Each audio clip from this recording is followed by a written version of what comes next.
Don't keep statement. telling me about the Prime Minister as if he was Moses. Do you not respect the Prime Minister? Do I respect the Prime Minister? I despise the Prime Minister.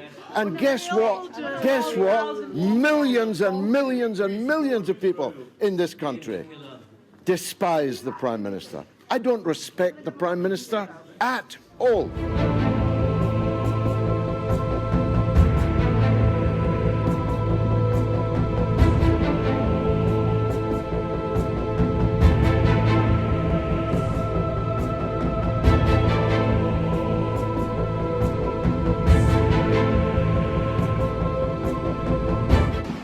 I'm standing here at George Galloway's campaign headquarters. George Galloway, did you just watch the Prime Minister's speech? I didn't watch it, but I understood the first part of it related to the Rochdale by-election. The Prime Minister has just said that your election of you to Parliament is beyond horrifying. What do you say to that? Well, I can understand how disappointed he is about the by-election. The Conservative Party, which is the government of the country, was crushed, not just by me, but by an independent candidate that no one had ever heard of before outside of Rochdale. So it was a disastrous night for the Conservatives and a disastrous night for Labour. I got more votes than Labour and the Conservatives and the Liberal Democrats and the Reform Party put together, which adds up to a pretty crushing rejection of the two-party system. So I understand why he's alarmed. I want you to address some of the specifics that the Prime Minister said about you this evening. He said that you backed Hezbollah. Is that true? I don't know what that means, backed Hezbollah. I oppose Israel's occupation of Lebanon, and I respect the right of people in occupied territory to resist their occupier. And I've done so since Hezbollah was formed and Israel occupied much of Lebanon, right up to the Litani River, regularly bombing Beirut and so on. So I'm not sure what business that is of his, because you see, Hezbollah are a terrorist organisation. Actually, they're part of the government of Lebanon, a country with which we have sovereign diplomatic relations. I had this debate with Sky's Anna Botting in 2006. It's quite an epic clip. You should watch it. More than 100 million people have. They said all these things about me in the by-election. And in the by-election, it was them that got crushed in the democratic process. So I'm not sure why he would reheat it now. The Prime Minister is saying that you are... This is God. We're talking about little Rishi Sunak in the fag end of his prime ministership. Don't talk to me as if he's come down from the mount with tablets of stone. The things that he says are somehow meant to awe me. They may awe you, they don't awe me. A lot of people have just watched what the Prime Minister said. This is your opportunity to respond to what he said. Well, he says that there are forces here at home trying to tear us apart. He is implying you are a divisive figure. You have run an election campaign that has tried to appeal particularly, not entirely, to one section of the community. Who won the election? Me or Rishi Sunak? I've got the Democratic mandate here, not Rishi Sunak. He didn't even come second. He was lucky to come third. So don't put to me statements made by Rishi Sunak as if I'm supposed to be impressed by them.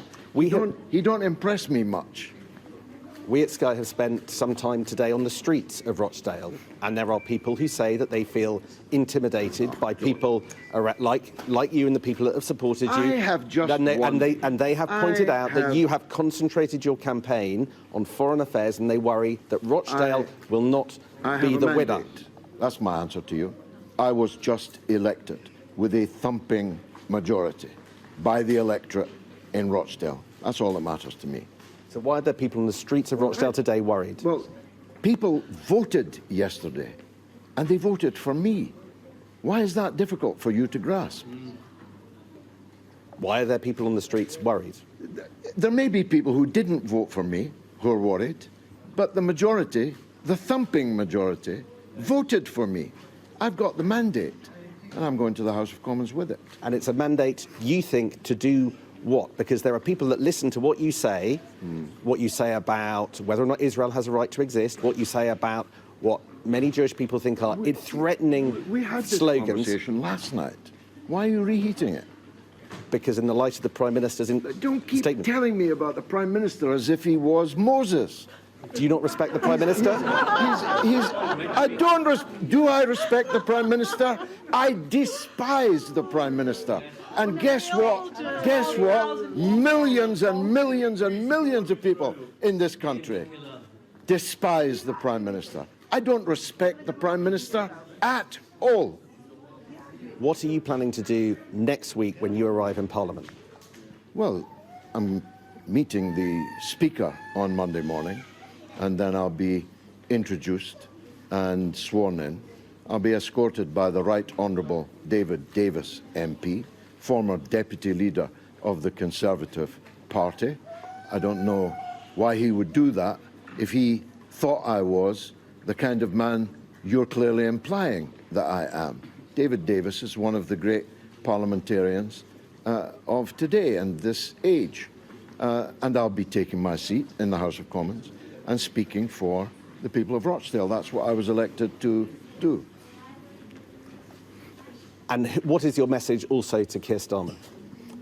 My message to Keir Starmer is that the skids are under you in scores of Labour seats up and down the country because you've lost the trust, you've lost the confidence of millions of your traditional loyal voters.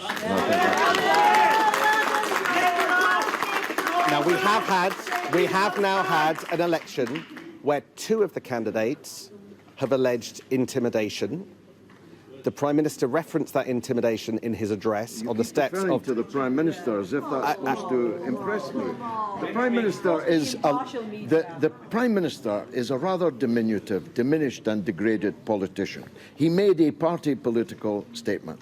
I don't care about Rishi Sunak's attitude. What I care about is that the returning officer, a man of unimpeachable integrity, I'm sure you'll agree, declared it a free and fair election and me as the winner, and Rishi Sunak as one of the crushed two big parties in the state. So why are two candidates... Keep repeating the same questions to me because I have other people to talk to.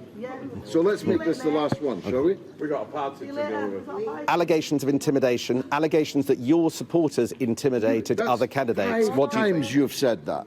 The returning officer declared it last night. You were there as a free and fair election and me as the winner. And the Electoral Commission today have said that they're going to look and talk to the parties. You have to just suck it up. I won the election. George Galloway, thank you very much indeed. That was George Galloway with his supporters now shouting...